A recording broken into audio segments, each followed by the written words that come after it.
Hi, good evening friends. உங்களோட நூருல்லா.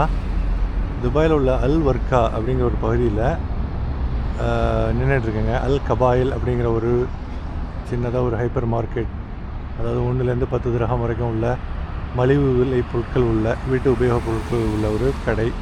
அங்கே நின்றுட்டுருக்கேங்க. பாருங்கள், வர்க்கா நகரம் இன்டர்நேஷ்னல் சிட்டிலேருந்து ஒரு 4-5 கிலோமீட்டர் தொலைவில், ஆக்சுவலாக ஆப்போசிட்டில் தான் இருக்குது. ரோடு வழியாக வரணுன்னா 5-6 கிலோமீட்டர் ஆகும்.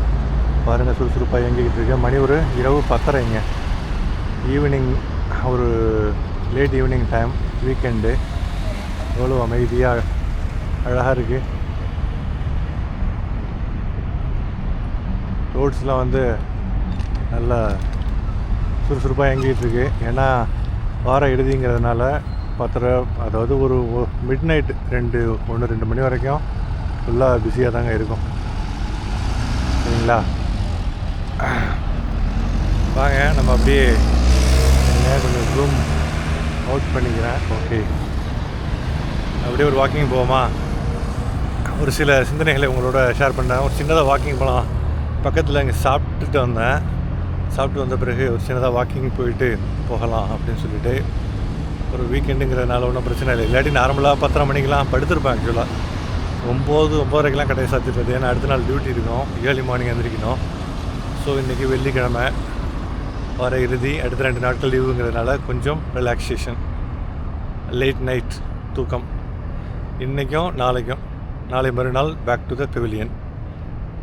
நம்ம வாழ்க்கையிலங்க, நம்ம கண்ட்ரோலில் உள்ள விஷயங்களை பற்றி மட்டும்தான் நம்ம அக்கறை எடுத்துக்கொள்ள முடியும், கவலைப்பட முடியும்.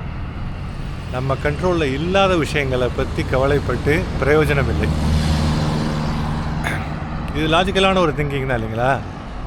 ஆனால் எது கண்ட்ரோலில் இருக்குது, கண்ட்ரோலில் இல்லைங்கிறதுக்கான டெஃபினேஷன் ரொம்ப முக்கியம்.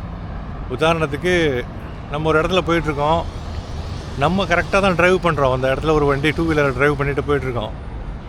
அப்போ திடீர்னு நம்ம கரெக்டாக இருக்கோம், வேறு ஒரு எதிர்ப்புறம் வரவருடைய மிஸ்டேக்னால் அவர் வந்து நம்ம சைடில் வர இன்னொரு வண்டியோட மோதிடுறாரு. நம்ம வந்து ஜஸ்ட் மிஸ்ஸு, ஒரு மயிரிழையில் உயிர் தப்பணுங்கிற மாதிரி. அப்போ நம்ம மிஸ்டேக் இல்லை, மற்றவங்களோட மிஸ்டேக்னால நம்மளுடைய உயிருக்கும் ஆபத்து வந்தது, நீங்கி விட்டது. இது வந்து நம்ம கண்ட்ரோலில் இல்லாத விஷயம்.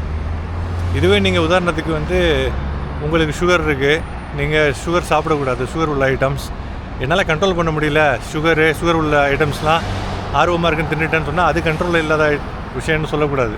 அது அபத்தம். அதெல்லாம் கண்ட்ரோல் பண்ண முடியக்கூடிய விஷயங்கள். அந்த கிரேவிங்ஸ்னு சொன்னாங்கல்ல, நமக்கு வந்து ஒரு இச்சையை உருவாக்கக்கூடிய விஷயங்கள். இதை சாப்பிட்டா நமக்கு நல்லா இருக்கும், இந்த விஷயங்களை செஞ்சால் நமக்கு நல்லா இருக்கும்னு சொல்லிட்டு நமக்கு தோன்ற விஷயங்களை அடக்கி ஆளுகிறோம் இல்லையா? நம் உணர்வுகளை எந்த அளவுக்கு அடக்கி ஆளுகிறோமோ அந்த அளவுக்கு ரொம்ப பவர்ஃபுல்லான ஒரு பக்குவப்பட்ட தன்மையை அடைகிறோம். அந்த உணர்வு எந்த உணர்வாக இருந்தாலும் சரி, நம்ம சுகர் சாப்பிடணுங்கிறது ஒவ்வொரு மனிதனுடைய இயல்பு. ஆனால் சுகர் நமக்கு அந்த டயபெட்டிக்ஸ் வந்த பிறகு சுகரை வந்து வேறு வழி இல்லாமல் தவிர்க்கிறோம், அடக்கி ஆளுகிறோம் நம் உணர்வுகளை. ஆனால் அந்த சூழல் தான் அது. ஆனால் அடக்கி ஆளப்பட முடியக்கூடிய ஒரு விஷயம். நான் சொல்கிற மாதிரி சுத்தமாக நம்ம கண்ட்ரோலில் இல்லாத விஷயங்களை பற்றி நம்ம கவலைப்பட்டு பிரயோஜனம் இல்லை. அந்த விஷயங்களை நம்ம அப்படியே தழுவ வேண்டும், எம்ப்ரேஸ் பண்ணிடணும். உதாரணத்துக்கு ஒரு விஷயம், நம்ம வந்து ஒரு இடத்துல வேலை செஞ்சிட்ருக்கோம், ஓகேங்களா? அந்த இந்த கம்பெனியில் வந்து எல்லாமே சிறப்பாக இருக்குது, கம்பெனி அருமையான கம்பெனி. ஆனால் வந்து அந்த நமக்கு மேலதிகாரி வந்து ரொம்ப மோசம் இல்லை, ஆனால் கொஞ்சம் டிஸ்கம்ஃபர்ட்டாக இருக்குது, ரொம்ப ஒரு கம்ஃபர்டபுளாக இல்லை, கன்வீனியண்ட்டாக இல்லை அது. ஆனால் ரொம்ப மோசம்னு சொல்ல முடியாது, ஒரு நடுத்தரமாக இருக்கார். சமயத்தில் ப்ளஸ்ஸும் இருக்குது, சமயத்தில் மைனஸும் இருக்குது.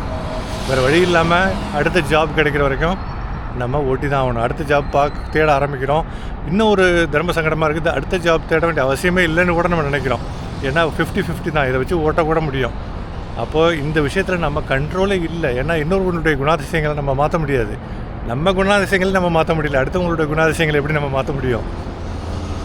கண்ட்ரோல் இல்லாத விஷயங்களை நாம் எம்ப்ரேஸ் பண்ணிவிடுவோம். நம்மளால் கூடிய விஷயங்கள், நம்மளால் மாற்றங்களை நமக்குள்ளே உண்டாக்கக்கூடிய விஷயங்களை நாம் அடக்கி ஆண்டு, நம் உணர்வுகளை அடக்கி ஆண்டு, நம் நல்ல விஷயங்களுக்கு தேவைப்படக்கூடிய கட்டுப்படுத்தக்கூடிய அனைத்து ஒரு நல்ல தன்மைகளையும் அந்த கண்ட்ரோல் பண்ணக்கூடிய குணாதிசயங்கள், நம்ம ஆளக்கூடிய அந்த குணாதிசயங்களை பெற்றுக்கொண்டு நம்ம வாழ்க்கையை வளப்படுத்த முயற்சி செய்வோம். மிக்க நன்றி, பார்த்தமைக்கு.